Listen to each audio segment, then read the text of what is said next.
Secara umum, penyakit gondongan ini merupakan jenis penyakit jinak dan dapat sembuh sendiri dalam waktu sekitar 10 hari jika tidak ada komplikasi. Penyakit ini perlu melalui beberapa tahapan, barulah tubuh akan membentuk antibodi terhadap penyakit tersebut secara permanen dan penyakit ini akan sembuh. Apa sajakah tahapan yang akan dilalui oleh penderita penyakit gondongan? Pertama, penderita akan mengalami fase inisiasi. Setelah masa inkubasi sekitar 18 sampai 21 hari timbulnya penyakit ini, maka akan menyebabkan anak mengalami demam sekitar 38 sampai 39 derajat Celcius. Kemudian nyeri tubuh, sakit kepala, dan kesulitan untuk tidur. Kemudian yang kedua adalah tahap penuh. Peradangan kelenjar ludah parotis merupakan gejala khas yang paling sering terjadi pada anak penderita gondongan. Ini meliputi 70% dari kasus gondongan. Pada stadium penuh dari 24 sampai 48 jam setelah demam, penderita akan mengalami peradangan pada kelenjar parotis. Mula-mula biasanya terjadi peradangan pada salah satu sisi dagu di bawah telinga dan setelah 1-2 hari pembekakan berlanjut ke sisi yang lain. Kebanyakan anak biasanya mengalami pembekakan pada kedua sisi dan sangat jarang sekali hanya pada satu sisi saja. Kedua sisi peradangan tersebut seringkali tidak simetris. Kulit pipi bengkak, kencang, mengkilat, tidak cekung, terasa panas saat disentuh, tidak merah, nyeri, air liur sedikit, dan juga kentang. 3 lokasi nyeri khas radang kelenjar ludah gondongan adalah sudut temporomandibular, kemudian sudut mandibula, dan juga titik mastoid.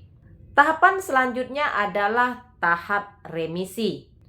Penderita biasanya tidak demam setelah 3-4 hari setelah sakit. Kelenjar ludah parotis juga berhenti bengkak setelah 8-10 hari. Pembekakan kelenjar getah bening akan berlangsung sedikit lebih lama dari kelenjar lainnya. Sebagian besar anak yang terkena penyakit ini akan sembuh sendiri dalam waktu 10 hari jika diobati dengan benar dan tanpa komplikasi.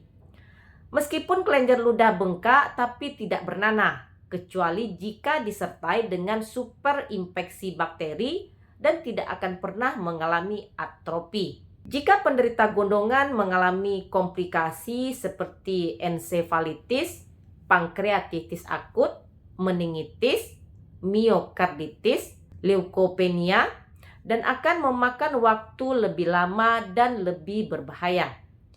Saat ini belum ada obat yang secara khusus dapat mengobati penyakit gondongan ini. Penggunaan obat hanya dapat meringankan gejala, memperkuat daya tahan tubuh untuk melawan penyakit ini. Oleh karena itu, pasien perlu memeriksakan diri ke dokter untuk memeriksakan kondisi penyakit sekaligus mencegah terjadinya komplikasi. Dibarengi dengan istirahat yang cukup, membatasi banyak olahraga, makan cukup dengan makanan lunak, dengan banyak mengandung zat gizi dan juga mudah ditelan untuk meningkatkan daya tahan tubuh. Bila penderita mengalami demam tinggi atau nyeri yang hebat, dapat diberikan obat penurun panas, pereda nyeri yang sudah diresepkan oleh dokter. Dan bila bayi laki-laki penderita gondongan, bayi harus dibaringkan telentang, kenakan celana dalam sehingga skrotum terangkat. Kompres dingin dapat diberikan pada skrotum untuk meredakan nyeri. Gondongan tidak perlu berobat ke rumah sakit bila tidak disertai gejala berat, karena penyakit ini akan sembuh dengan sendirinya dalam waktu 5-7 hari. Untuk kasus gondongan yang rumit, pasien dengan demam yang tinggi, muntah, sakit kepala, alat kelamin bengkak, ini harus segera berobat ke rumah sakit. Jika tidak, ini dapat menyebabkan komplikasi kemandulan akibat atrofi testis. Pasien gondongan perlu banyak minum air putih karena demam tinggi dapat menyebabkan terjadinya dehidrasi, juga terjadi kehilangan elektrolit dalam tubuh. Sebaiknya minum larutan Oresol. Selain itu, perlu istirahat di tempat tidur. Hindari kontak dengan orang lain untuk menghindari resiko infeksi pada orang lain. Ada beberapa cara pengobatan gondongan yang tidak tepat yang beredar di masyarakat yang perlu dihindari, bukan untuk diikuti. Seperti penggunaan tinta atau blau untuk mengobati gondongan, tapi tentunya ini tidak akan berhasil. Karena gondongan ini disebabkan oleh virus. Sangat berbahaya menempelkan daun atau kapur atau plester pada bagian yang bengkak.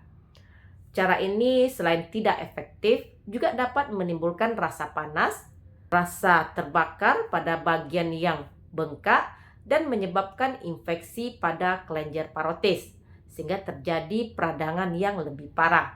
Setiap orang dapat mencegah penyakit gondongan ini dengan mudah dengan mendapatkan vaksin gondongan. Untuk anak-anak, vaksin gondongan ini sebaiknya diberikan pada usia 12 bulan. Atau saat anak akan masuk taman kanak-kanak, atau juga pada saat masuk sekolah dasar. Vaksin gondongan biasanya diberikan dalam 2 dosis. Dosis pertama pada usia 12 bulan dan dosis kedua pada usia 4-6 tahun. Orang dewasa atau ibu hamil yang berencana untuk hamil juga dapat mencegah penyakit gondongan ini. Namun pada kenyataannya vaksinasi hanya dapat mencegah teman-teman jatuh sakit sekitar 80% dari kasus infeksi virus. Oleh karena itu, mencegah penyebaran penyakit sangat penting, bahkan pada orang yang telah divaksinasi terhadap vaksin tersebut. Sebaiknya orang yang sakit diisolasi di rumah, jangan kontak dengan orang sekitarnya. Bila kontak, harus memakai masker. Waktu isolasi pasien sekitar 10 hari sejak terjadinya pembekakan kelenjar parotis. Pada saat yang sama, harus rutin mencuci tangan dengan sabun dan membersihkan kebersihan pribadi setiap hari. Bersihkan saluran pernapasan dengan berkumur dengan larutan garam atau larutan antiseptik. Batasi kontak dengan orang yang sakit atau mungkin yang diduga sakit. Batasi pergi ke tempat-tempat ramai, terutama saat terjadi wabah. Perkuatlah daya tahan tubuh, makanlah yang penuh nutrisi, berolahragalah, dan beristirahatlah dengan cukup. Demikian video saya kali ini, semoga bermanfaat. Jangan lupa untuk di like, komen, dan di subscribe. Dukung channel ini agar lebih berkembang, jadi saya lebih bersemangat untuk mengupload informasi-informasi kesehatan lainnya. Jumpa lagi di video saya berikutnya. Stay healthy. Assalamualaikum.